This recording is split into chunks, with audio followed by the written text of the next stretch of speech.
local de paz, isolado e em meio à natureza.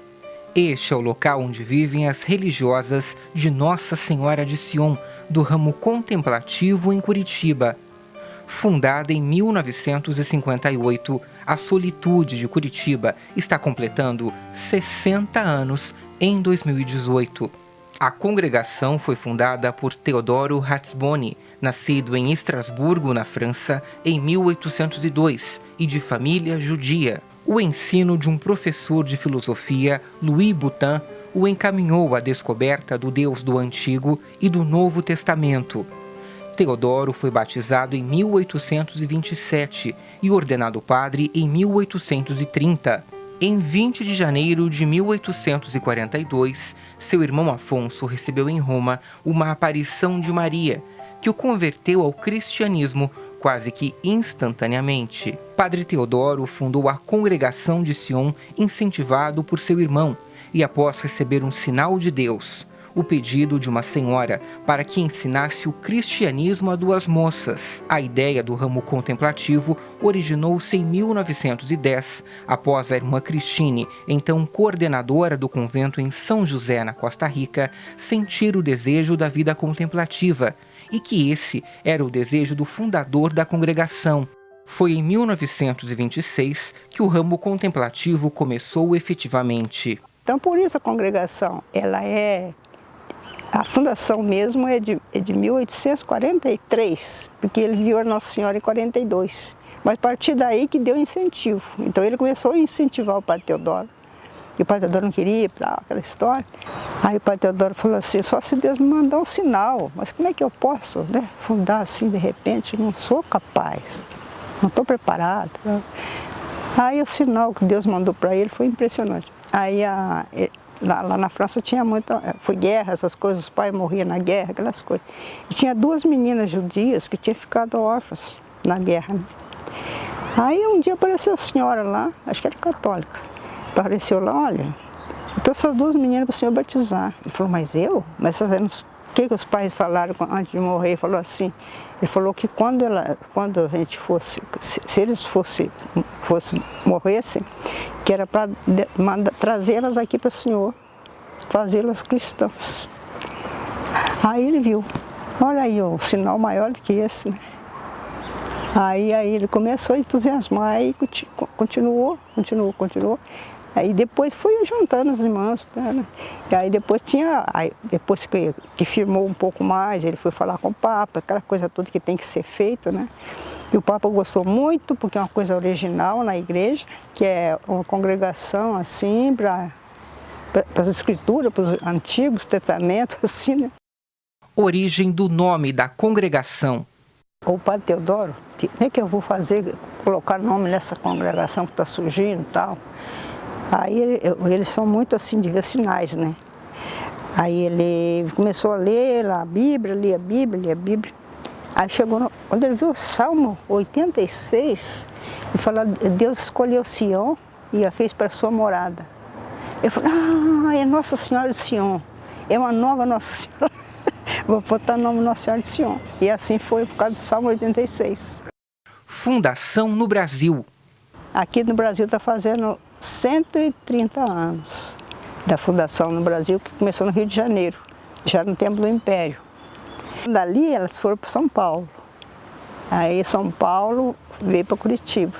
Porque assim, quem entusiasmava com a educação ali, chamava elas para vir. Então vieram assim, do Rio, São Paulo, Minas também teve, e depois Curitiba.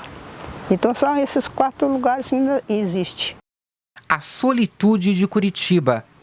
A irmã Belém, que você já ouviu falar muito dela, né? Ela foi para fazer o noviciado lá na Solitude da França com Mère Christine. E Silvia Maria também, que foi para lá também, uma menina de lá era de Sion de Petrópolis, foi para lá. Então foram essas duas e mais outras, novas assim. Aí resolveram fazer a fundação, fizeram a fundação primeiro em Lourdes, depois a primeira fundação fora da França foi aqui. Aí, como a irmã Belém tinha o pai dela, os avós, tinha esse terrenão aqui, era uma fazenda. Sabe? Aí eles ofereceram um lugar para fazer o convento. Porque a irmã Belém, desde pequena que vinha aqui, nós tínhamos uma casa de campo aqui pertinho. Ela falava assim, mas eu não gosto de Santa Bárbara, que chamava fazenda, né? Porque lá não tem o Santíssimo. Ela desde pequena tem essa ideia. Ela era original mesmo. Aí então, aí eles deram esse terreno aqui para ela, essa parte aqui mais alta, tudo, né? Aí começou o convento em 1957, começou a fazer essa casa. E aí, em 58, foi a inauguração. E aí, então, assim, foi um pouco... E elas, aí quando souberam que... Aí vi mais as 2 brasileiras que tinham ido se formar lá e mais 3 que eram de lá. Então, eram 5. O carisma do diálogo interreligioso. O carisma da congregação é um chamado assim, especial para nós, irmãos de Sião, na igreja, para que venha o reino de Deus. O Espírito Santo suscitou na igreja, né? Esse desejo de que rezássemos pela vinda do reino de Deus. Uma vez que os fundadores receberam esse carisma, aí como eles eram assim de descendência judaica e se tornaram católicos, né, cristãos, a congregação se voltou então para esse lado do relacionamento judaico-cristão e tem a sua... Então nós somos chamadas a ser na igreja e no mundo essa testemunha do amor de Deus, da fidelidade do amor de Deus pelo povo escolhido, no qual tem origem o próprio cristianismo. Não só Israel como tal, mas em vista das nações. E aí, como irmãs contemplativas, nós carregamos então no coração, na nossa oração, esse desejo de unidade, né, que foi revelado ao povo de Israel, o Deus único, e esse desejo também de reconciliação, de paz mundial, das minorias, desse respeito pelo diferente.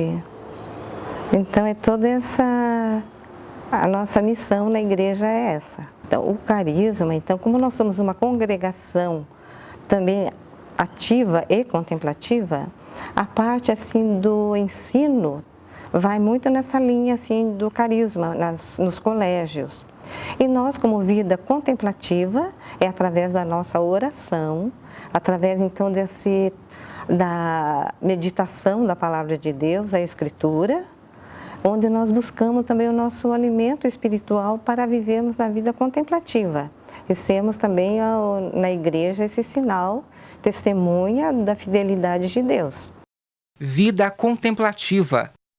Eu vou partir do princípio do que o nosso fundador sempre desejou, que em Sion a gente fosse uma família, né? Eu hoje até estava me lembrando, talvez seja uma coisa interessante, ele escrevia para as primeiras, enquanto ele era vivo, né? Quando ele escrevia para ela, minha querida filha, ou minhas queridas filhas, ele sempre assinava, seu pai Teodoro. Então ele disse, esse espírito de família no Sion tem que ser muito cultivado. E a gente vive aqui dentro realmente como uma família, né? Cada uma foi chamada por Deus de um canto, né, do país, né? A Elodia veio da Argentina, mas a gente aqui dentro vive essa união. Cada uma chamada com esse ideal de vida contemplativa, que não é melhor do que nenhuma outra vida, nem na vida dos seus pais que são casados, mas é uma vocação diferente, né? Uma vocação, nossa missão é pela oração. Nós não vamos dar catequese por aí, não vamos dar aulas por aí, mas a nossa missão é pela oração, e na oração a gente traz todas as necessidades do mundo, né? Das pessoas que estão no mundo. Então, isso, cada uma tentando viver esse espírito de família, tentando viver esse ideal, né? Viver intensamente a sua vocação, isso cria esse clima de alegria que existe entre nós. Eu acho que dá para perceber, né, que existe uma alegria. Perseverança na caminhada. Essa perseverança, ela vem como um dom gratuito de Deus realmente, sabe? É obra pura da misericórdia dele. Cada uma se esforça para viver fielmente essa vocação, esse chamado, né? Que você já disse que precisa ter o chamado para essa vida. E estando aqui dentro, é esse esforço do dia a dia, de viver essa fidelidade. Aí Deus não se deixa vencer em generosidade, né? Aí a perseverança é obra da misericórdia dele. Dia a dia. Então, levantar 6 horas. Às 6h30 nós temos a primeira oração, né, laudes, na capela. Seguida da missa às 7 horas, celebrada quase sempre pelos padres palutinos. E depois depois da missa, um breve instante, né, também ali na capela, nós saímos para o café. E depois do café a gente volta para a capela para a oração de Técia e seguida quase sempre da exposição do Santíssimo. Aí cada uma toma 1 hora, né? Fica 1 hora em adoração, substituindo uma outra, né? E assim vai praticamente a parte da manhã, né? Assim, quem não está ali está no seu trabalho, da casa, do atendimento de portaria, telefones e outras coisas. E voltamos para a capela para a oração do meio-dia, 12h10, que é o ofício do dia. Aí, a 12h30 temos o almoço.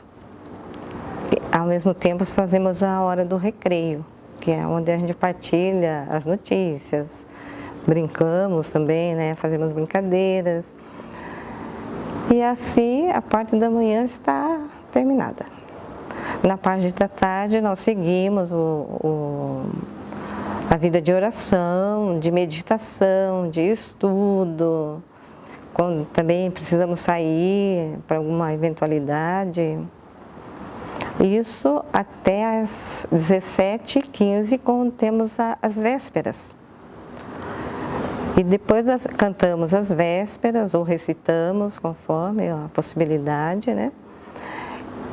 E em seguida nós temos uma reunião na sala de comunidade também para combinarmos o dia seguinte, partilharmos alguma coisa que houve durante o dia, reuniões, alguma coisa que faz com que todas fiquem, né, por dentro do que tinha acontecido ou buscamos juntas algumas soluções.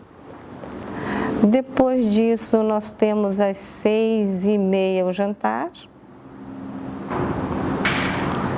E em seguida, depois da louça e tudo, as vigílias, e assim termina o nosso dia.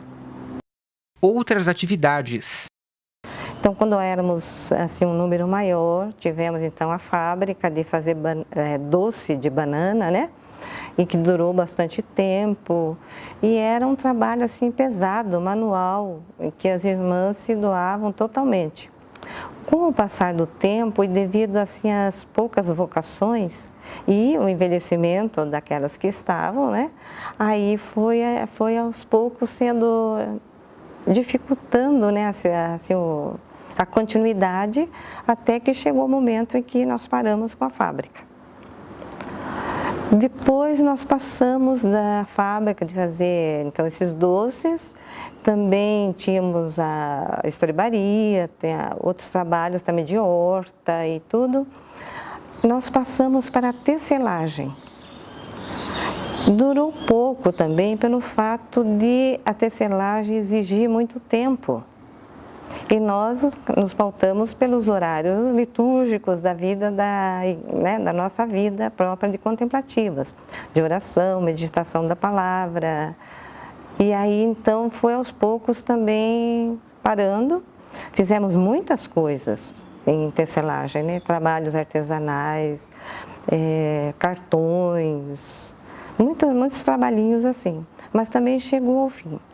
Até então que surgiu uma proposta de uma fundação no Nordeste, lá em Sergipe, próximo da capital, né, Aracaju. E as irmãs que saíram, 3 daqui, né, e aí nós paramos de vez com esses trabalhos, né, porque aí ficou bem difícil a continuidade devido ao número. No final da década de 90, com a visita da então superiora do ramo contemplativo, irmã Jean-François, a Curitiba, teve-se a ideia de fundar uma outra casa do ramo contemplativo em outra região do Brasil. Foi então que, em 14 de julho de 2001, foi inaugurada a segunda casa do ramo contemplativo no Brasil, localizada no município de Divina Pastora, em Sergipe, no nordeste do país. Desde então, na solitude de Divina Pastora, vivem outro grupo de irmãs contemplativas, que, assim como em Curitiba, exercem a sua vocação da oração, estudo e testemunho da Palavra de Deus. Te convido agora para uma viagem no tempo através de fotos, pelos 60 anos de história do ramo contemplativo de Sion, em Curitiba.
E as Irmãs da Solitude de Curitiba têm um convite para você.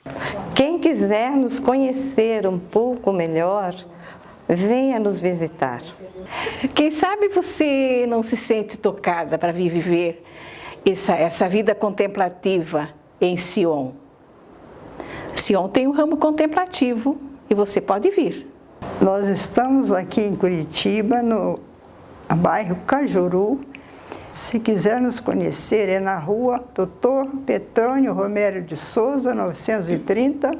A entrada é o Colégio Nossa Senhora de Sion. Estamos aqui esperando as suas visitas e para rezar conosco. Deus abençoe a todos.